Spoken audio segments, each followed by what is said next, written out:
Bonjour à tous.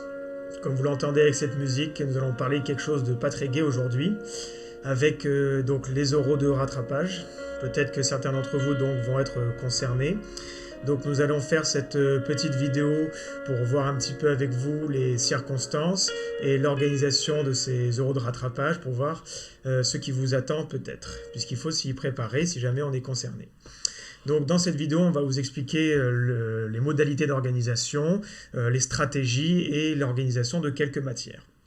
Alors, pour l'organisation de ces rattrapages 2020, le mot-clé pour l'instant, c'est incertitude. C'est-à-dire que pour l'instant, il n'y a aucune note officielle qui atteste l'organisation précise des oraux de rattrapage. Il est seulement dit que pour l'instant, ils auront lieu, organisés globalement comme d'habitude.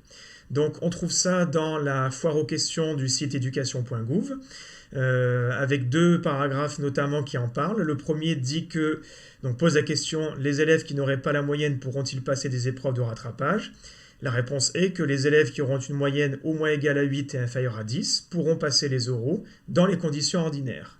Possibilité de choisir deux matières et l'oral aura lieu entre le 8 et le 10 juillet. Il a la possibilité de choisir des matières, des épreuves anticipées, comme le français, mais c'est en général assez rare que cette matière soit choisie. Si un candidat est interrogé lors des oraux de rattrapage, sur quelle partie du programme le sera-t-il? Ça c'est très important, on vous l'a déjà dit. Les consignes seront données aux interrogateurs pour que les élèves ne soient interrogés que sur ce qui a été effectivement traité en classe avant la fermeture des lycées, donc avant le mois de mars, ou le cas échéant après, si jamais on reprenait au mois de juin par exemple. Pour les modalités. Alors, quand a lieu le choix des matières de rattrapage? Habituellement, ce choix a lieu le jour même des résultats, où on récupère au niveau du centre d'examen, et attention, habituellement le centre d'examen c'est le lycée des Pannevel, pour les filières scientifiques. Donc on va récupérer ces résultats de bac, on voit qu'on est au rattrapage, et donc immédiatement on doit aller s'inscrire sur les deux matières qu'on aimerait repasser à l'oral. Là, évidemment, on ne sait pas trop. Est-ce que ça va être comme ça, ou est-ce que ce sera votre lycée de rattachement, donc le Thibaut de Champagne, ou est-ce que ce sera par Internet, par exemple? On ne sait pas. Mais en général, ça se fait dans la journée même. En tout cas, si jamais c'est dans notre lycée ou dans le lycée des Pannevel, vous devrez avoir sur vous la convocation et la pièce d'identité pour justifier que ce sont bien vos résultats. Ça reste un examen officiel. Ensuite, donc pour ce qui est des modalités, donc ça c'est bon. Pour le calcul des points, donc comment ça marche? Vous avez deux matières à récupérer, à choisir. Donc pour les résultats à l'écrit, il y a un comparatif en fait avec ce que vous allez faire à l'oral. Imaginons dans ce cas où on fait une simulation, un élève a eu donc 8 en SVT et 7 en physique-chimie pour un SPMAT, ce qui explique les coefficients de 6 et 6. Donc il prend ces deux matières-là à l'oral. Il a 10 en SVT à l'oral et 10 en physique-chimie, donc ce qui fait 2 points de plus en SVT et 3 points de plus en physique-chimie, et on multiplie à chaque fois ces points par le coefficient. Donc pour les SVT, 2 fois 6 points, et en physique-chimie, 3 fois 6 points, ce qui fait au total 12 plus 18 points, 30 points rattrapés. Voilà comment ça fonctionne. Comment choisir donc ces matières au rattrapage? Là, il y a plusieurs stratégies en fonction du nombre de points à rattraper. D'habitude, évidemment, on peut déjà choisir une matière où on sent qu'on a contre-performé. D'habitude, on a 13-14 à une matière, là on a 9, on peut légitimement espérer faire mieux à l'oral. La seule différence cette année, c'est qu'étant donné que les notes du bac sont du contrôle continu, elles sont censées refléter très largement vos capacités et vos résultats dans une moyenne. Donc il ne faut pas forcément espérer avoir 2 fois plus que durant l'année. Alors, pour détailler un petit peu mieux donc, ces stratégies-là, pour ce qui est donc du passage, en général, c'est 20 minutes pour l'oral et 20 minutes de préparation. C'est assez constant pour toutes les matières. Donc évidemment, il y a peu de préparation, mais voilà, l'objectif, c'est d'évaluer rapidement un élève. Soit on voit que il sait des choses, soit il a des difficultés, et le jury aura du mal à le rattraper.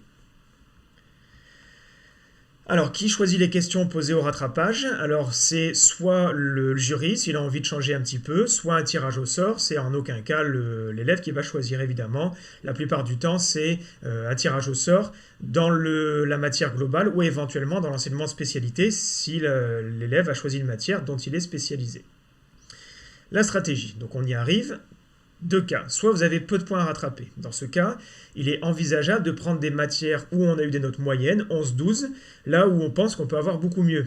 Alors pas habituellement, puisque c'est bien le contrôle continu, donc c'est les résultats habituels, mais on pense qu'on est capable de faire mieux. Dans ce cas-là, si on a eu 11-12 et qu'on est capable d'avoir 14-15, eh bien au final, ça fera que 3 points ou 4 points de plus fois le coefficient. Donc là, c'est envisageable. Par contre, si on a beaucoup de points à rattraper, là, il faut obligatoirement, presque, je dirais, choisir les notes les plus faibles et où les coefficients sont les plus forts. Par exemple, si vous avez eu 5 en allemand et vous pensez faire mieux, il n'en reste pas moins que l'allemand est un coefficient 2, donc même si vous avez 15 par exemple, ça fait 10 points de plus, fois 2, ça fait que 20 points de rattrapé. Alors que si vous avez 8 en SVT, vous arrivez à 12, ça fait 4 points fois 6, ça fait déjà 24 points, alors qu'il y avait un différentiel que de 4 points. Donc il faudra prendre des matières où on a vraiment raté, et là où les coefficients sont forts. Alors, une simulation pour voir ça un peu plus concrètement. Là, vous avez donc une colonne de bac avec toutes les matières qui ont été passées, y compris le français. Alors, on n'a pas mis le TPE pour simplifier, puisque dans les options, ça compte que pour les points positifs. Là, vous avez les coefficients, les notes et les points. Donc là, 7 en français à l'écrit, 7 x 2, ça fait 14. 14 x 2, 28, et ainsi de suite. Au final, il arrive à 367 points, sachant qu'il faut 380 pour avoir le bac, ce qui fait 9,7 de moyenne sur 20. Donc il lui manque 13 points pour arriver à ces 380. Donc là, il va falloir qu'il réfléchisse. Il ne va pas prendre allemand où il a eu 16 par exemple. Il ne va pas prendre probablement anglais, il a eu 12, c'est aussi un peu compliqué. Maths, il a eu 12, mais il n'espère pas forcément avoir beaucoup mieux. Par contre, il y a deux matières quand même avec deux notes assez faibles et des coefficients corrects, donc il va probablement prendre ça. Donc prenons la simulation où il prend SVT et Histoire-Géographie. Il a eu donc 5 à l'écrit et au rattrapage, il a 9, ce qui fait donc 4 points de plus, donc 6 x 4, 24 points de rattrapé. En Histoire-Géo, il a eu 6 à l'écrit et au rattrapage 8, donc 2 points de plus x 3, ça fait 6 points, ce qui fait un total de 30 points rattrapés. Donc 367 plus 30, 397 points, ce qui fait donc un total de 10,5, donc il est reçu. Donc voilà comment se passe la stratégie donc, des oraux de rattrapage. Pour la préparation, on va vous demander de vous rapprocher des enseignants concernés par vos choix de matière. Pour ce qui est des SVT et des physiques-chimie, là on va vous en parler tout de suite, mais si vous décidez de prendre maths, vous pourrez contacter votre professeur de maths et ainsi de suite, pour voir un petit peu s'il y a des choses qui sont envisageables pour préparer et éventuellement réfléchir au type d'exercice.